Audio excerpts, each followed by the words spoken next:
Welcome back to the Deep Dive. We're here to help you cut through the noise, get straight to the knowledge that really matters, and today we're setting out to demystify something you hear everywhere, machine learning. I mean, what is it, really? And maybe more importantly, how is it already, tangled up in our daily lives? Yeah. Often without us even noticing. Yeah, that's the big question, isn't it? And look, I want to say right off the bat, you absolutely do not need a PhD in math or computer science to get this. We're going to use examples, things you see every day to break down these ideas that sound complex but are actually, well, pretty understandable and kind of fascinating, I hope. Definitely. Because I think you'll quickly see just how much it's around us. It's behind so many things we interact with, often just working quietly in the background, making things easier or faster or just different. You could be using it dozens of times a day and not even know. So yeah, let's pull back the curtain. Let's really get a handle on it. Okay, so maybe the best way in is with an analogy. To grasp what machine learning is fundamentally about. Imagine teaching a really young child the difference between, say, a cat and a dog. At first, it's tricky for them, right? You might show them a picture and say, see, this is a cat. Look at the pointy ears. Maybe mention the purring. Then another picture. And this one's a dog. See the floppy ears, hear the bark. Exactly.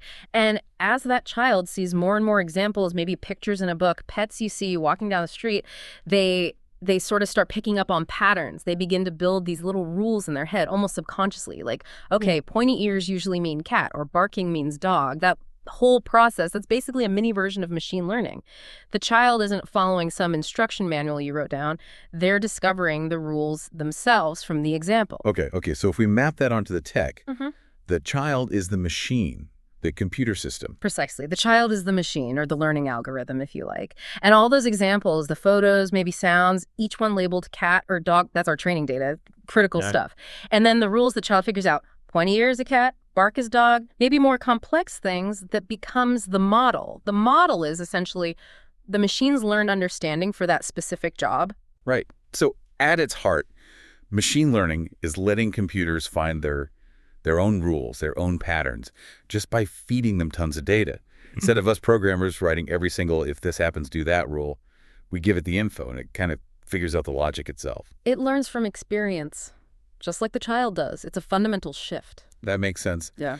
But how does the machine actually do that? How does it learn? What's the process for this self-discovery? It can't just see things like a kid. Right. It's not magic. It's a structured process, definitely. But conceptually, yeah, it mirrors how we learn, just way faster and on a massive scale. Usually there are about 5 main steps. So first up, you need to collect data. Going back to cats and dogs, you'd gather just thousands, maybe millions of pictures, videos too, audio clips. And the key is diversity. Different breeds, ages, lighting, angles, everything. If you only show it fluffy white cats, it's going to have trouble recognizing a black cat later, Right. Garbage in, garbage out, potentially. Yeah, we'll definitely come back to that idea. But yes, so after collecting comes step 2. You have to label the data.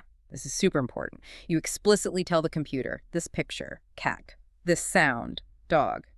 You provide the correct answers, the ground truth. Without good labels, the machine learns nonsense, or worse, something biased. Okay, so like flashcards to the computer saying cat or dog on each one.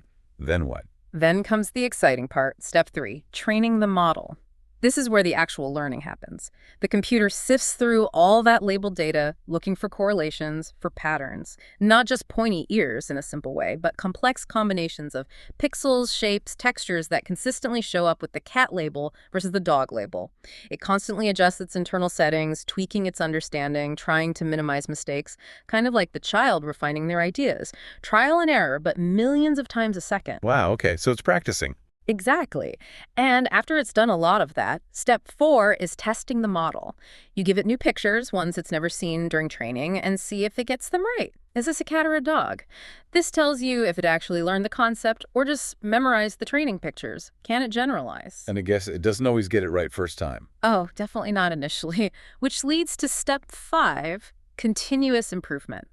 Like us, the model gets better with more experience. You feed it more data, especially varied data covering tricky cases, maybe correct its mistakes, and it gets smarter, more accurate, more robust over time. It's a cycle. So if I'm following, the computer starts as a blank slate, knows nothing. But by feeding it data, tons of examples, and letting it practice, adjust, practice again, it slowly builds its own understanding. It figures out how to tell things apart, all based on the data it saw. Pretty amazing, actually. And yeah, it's one thing to talk about it like this, in theory, but it really clicks when you realize how much this stuff is already part of our lives, often totally unnoticed. Oh, absolutely. Think about your email. How does your inbox magically filter out most of that junk mail? That's machine learning. The system learned what spam looks like by analyzing millions of emails people marked as spam in the past.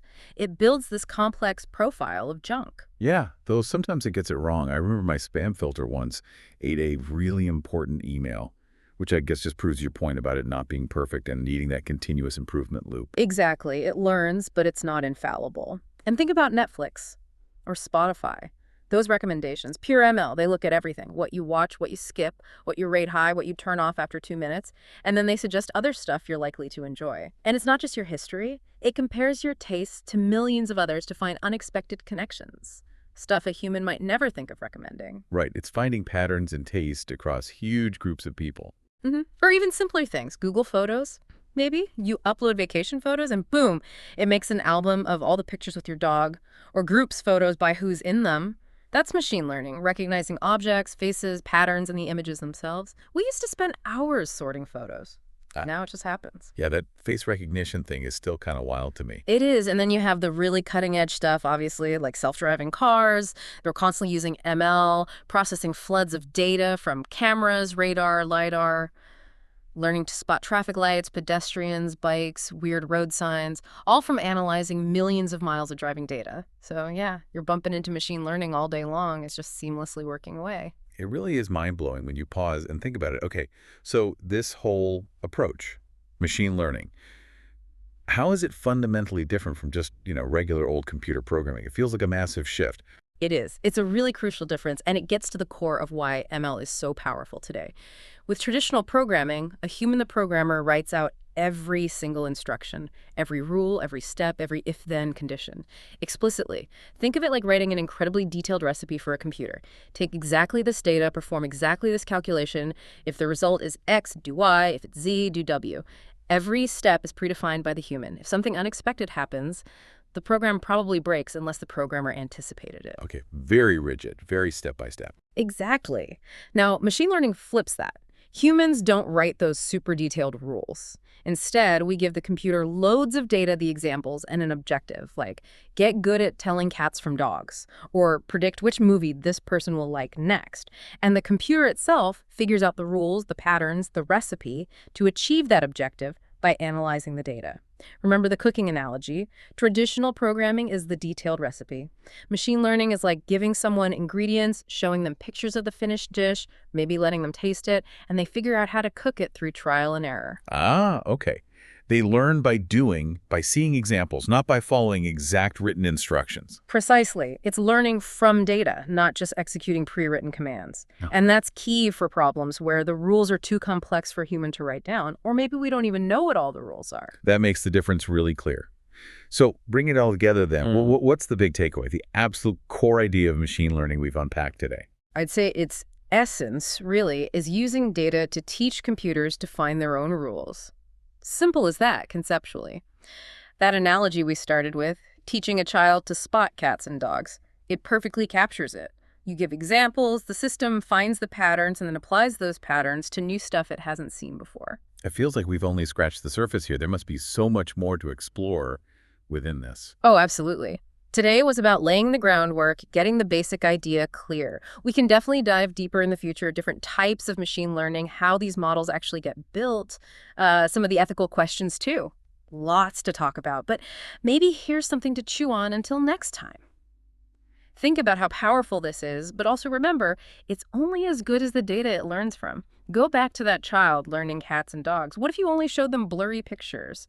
Or pictures where cats were labeled as dogs? Or only showed them pictures of, chihuahuas? What rules would they learn then? They'd learn some pretty weird or wrong rules. Exactly. And that leads us straight into a really critical concept we need to tackle next time. Garbage in, garbage out. It's this fundamental idea that if your data is bad, if it's messy, incomplete, biased, just plain wrong, then your machine learning results will also be bad, no matter how clever the algorithm is. The data is everything. It's the soul of the machine, you could say. Garbage in, garbage out. Okay, that's a powerful point to end on. The quality of the input dictates the output. Got it.